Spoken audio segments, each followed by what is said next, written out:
What's up, everybody, and welcome back to TarHeelIllustrated.com, or, of course, if you are watching on our fast-growing YouTube channel, that's Tar Heel Illustrated.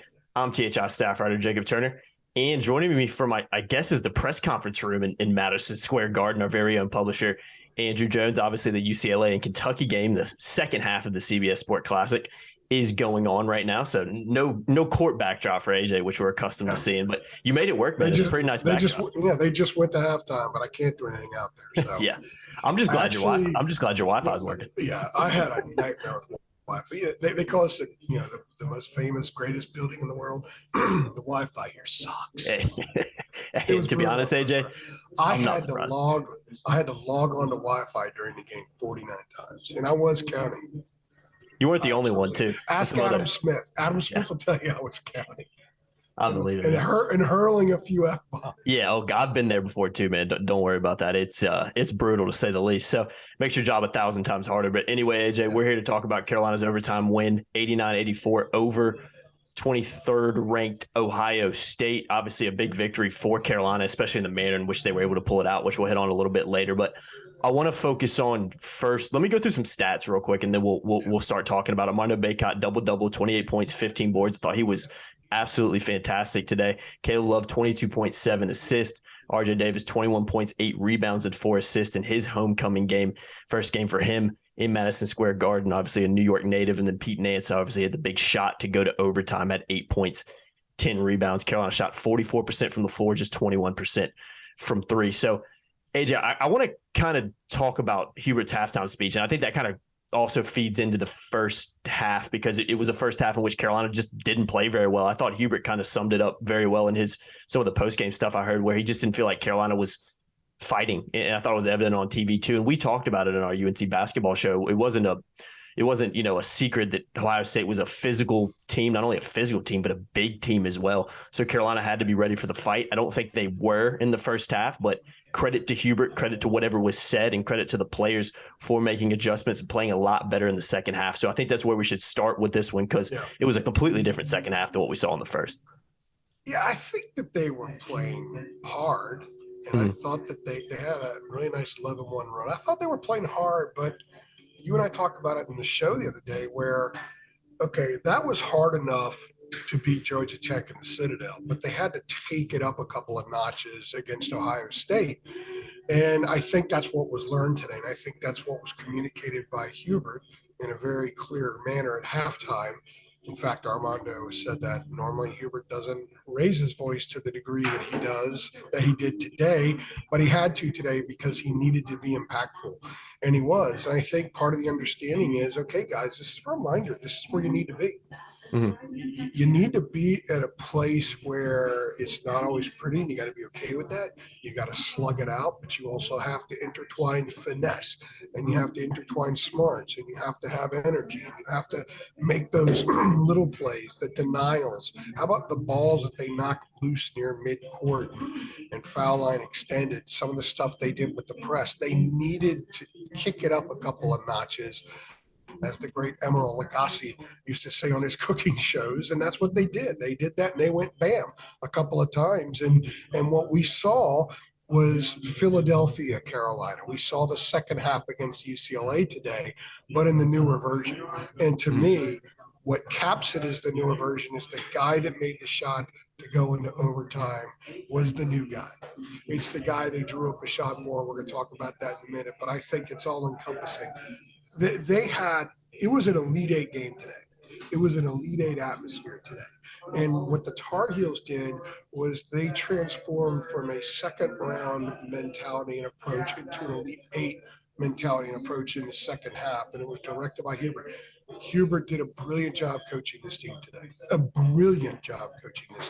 This may have been his best coach, certainly regular season game, since he took the job. And I thought that almost every button he pushed was the right one. To sitting Armando for a while in the first half when he got that quick foul. We're trying to figure out, what is Armando? What did he do? Did he do something that he's been doing in for a while? And Hubert's kind of sent a message because he has used the bench to send a message a little bit lately. And what's interesting is 5 dudes entered the game before he re-entered. I'm talking reserves. Nickel got in, Styles got in, Trimble got in, Puff got in, and someone else got in as well. And that was before Armando came back in. So he re-enters the game with 10 and a half minutes or so. There's 12 minutes left. And he has 0 points and 1 rebound. In fact, with 10:45 left in the half, he has 0 points and 1 rebound. Mm-hmm. So that's a game they lose, right? Caleb is 1 for a million in the first half, and he's turning the ball over. That's a game they lose, right? And they're getting beaten defensively. When Puff was in there, guys were just scoring over them. They were giving up so many open shots. They gave up an 18-2 run. So that's when they get beat, right? But it didn't happen because they found a new 2023 mojo. I asked a bunch of the guys in the locker room about that. And to their credit, and I think this is part of the lesson learned, Jacob, they're not going to go on and say the cord's cut. They're not going to go on and say, we have our mojo now. And I think that's the result of losing 4 in a row. I think that's the result of being humbled. And I think their coach called them out today saying, okay, you made a nice step last week.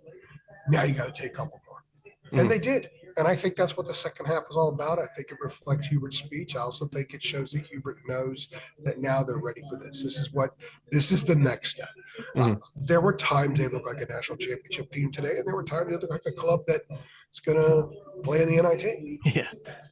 But they didn't look like a national championship team during the 4-game losing streak, where they didn't at all really for the first 9 games.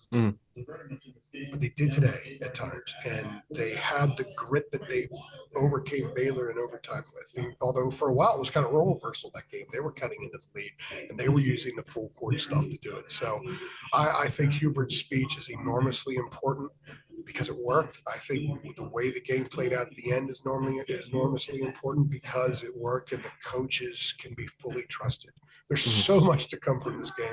I have to catch a flight in a few hours, and I'm going to be writing when I get home until like 5 o'clock in the morning because there's a trillion storylines.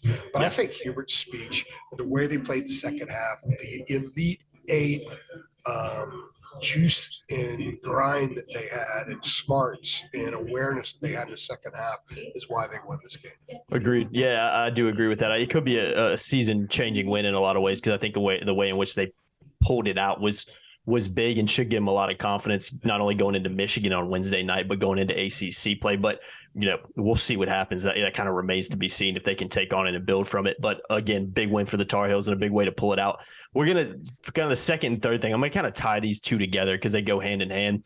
Let's talk about that last play in regulation that forced overtime, really last couple plays in regulation that forced overtime. We'll start with the play before it. I thought that was just a really, really smart play. And it was very simple, just an inbounds play, got it to half court, which was able to let Carolina have a better spot to throw the ball in with about 1.2 seconds left. And then that led, actually, we learned in post game from Caleb Love and Hubert Davis, both talked about it, to a Jeff Lebo's assistant coach for the Tar Heels drawing up the Pete Nance shot that ultimately went in to force overtime in New York. And I thought those two plays, you talked about how good of a coaching performance it was from Hubert.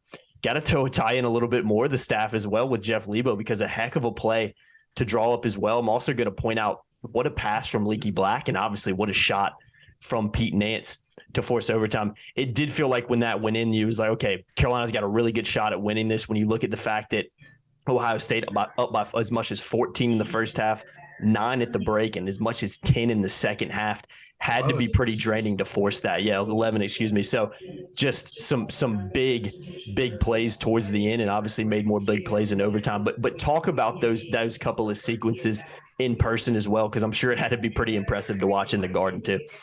2 passes by Leaky. Mm-hmm. Yeah, 2 really big passes by Leaky. The value that Leaky brings to this team, I thought, was on fire in the second half because he defended. Sensabaugh is a really nice player. He had a couple of shots, but he's fading. He's seeing tough shots. Leaky had a bunch of rebounds. He was very active defensively with the press. I mean, a guy like that is built perfectly. If you're gonna put a full court pressure on him, you're gonna do some trapping and stuff. And he hit a big shot, hit a big 3 in the second half. Caleb dishing to him a couple of times. But yeah, Leaky, the first play was huge because they went through a couple of options and nothing was there. And I guess the third one was RJ coming out on a curl. Normally you curl in the lane. If everybody remembers the great Maryland teams, the early 2000s, they used to run that curl all the time to Juan Dixon and Steve Francis, and it was reverse. It was going at midcourt. It was like a curl RJ ran. He got openly, he hit him with a perfect pass. He went right in front of Hubert, exactly the way you do it in practice. They have practiced that before. Then they go to the bench, and as Armando said, Coach Lebo's the defensive guy.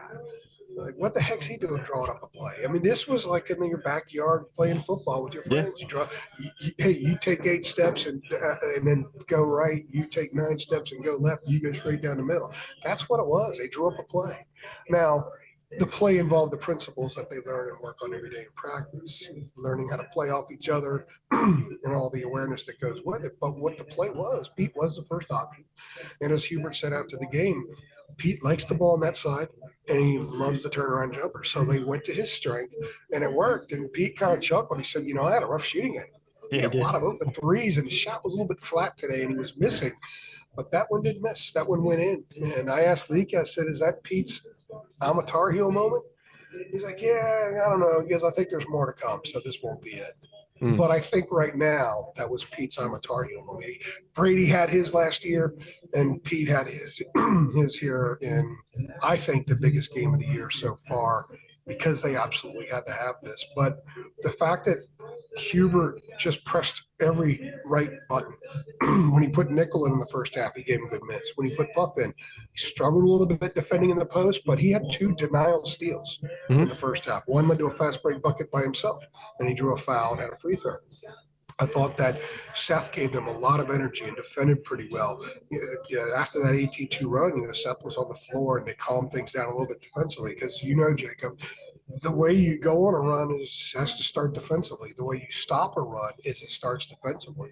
And Seth played a role in that. So Hubert just did a phenomenal job coaching. And I think at the end, that was it. I mean, he masterfully handled that thing. The kids masterfully executed it. They've been in this situation before. They understand the stage. And I think it's so huge for this team's growth that the guy who hasn't really been on that stage. He's played in big time environments and places at Northwestern in the Big Ten, but never a game that had that kind of magnitude, that kind of buzz. And so him hitting that shot and them showing trust in him and Hubert showing trust in Jeff Lebo, I think, is an enormously important moment for this basketball team. No doubt.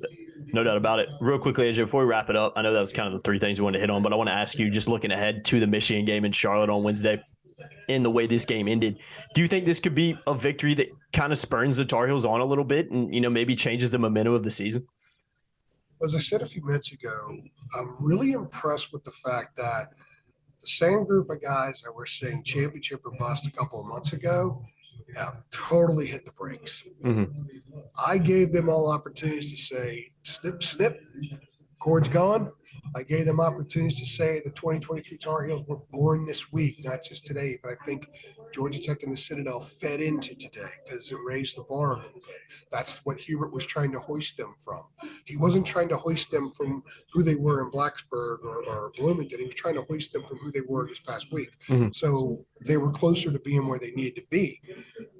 So yeah, I think it's big in a lot of ways because we said the other day, if you're going to go on a run and fully cut the cord, and it's going to require 7, 8, 9 games to do it, you have to be at 2 games at some point. You can't skip those and be at 7, 8, or 9. So now you had to be at 3, but you're at 3 in a game that they trailed for a long time. You're at 3 now with a game they won a neutral site against a team that's going to be in the NCAA tournament. It's a resume-enhancing win. It's a confidence-infusing win. And I think it's a sort of a coat of armor game. Hubert said they were soft at halftime. That's what Caleb said. He yelled it in no uncertain terms. And they brought their armor out in the second half, and then they kept it on for the overtime. So this is a growth game. It has to be piggybacked. Armando even said when I asked him about that, he didn't even bother saying, no, no, no, no. He just said, no, I told those guys, hey, guys, this is great, but we got another big one coming up Wednesday. And then we got ACC play.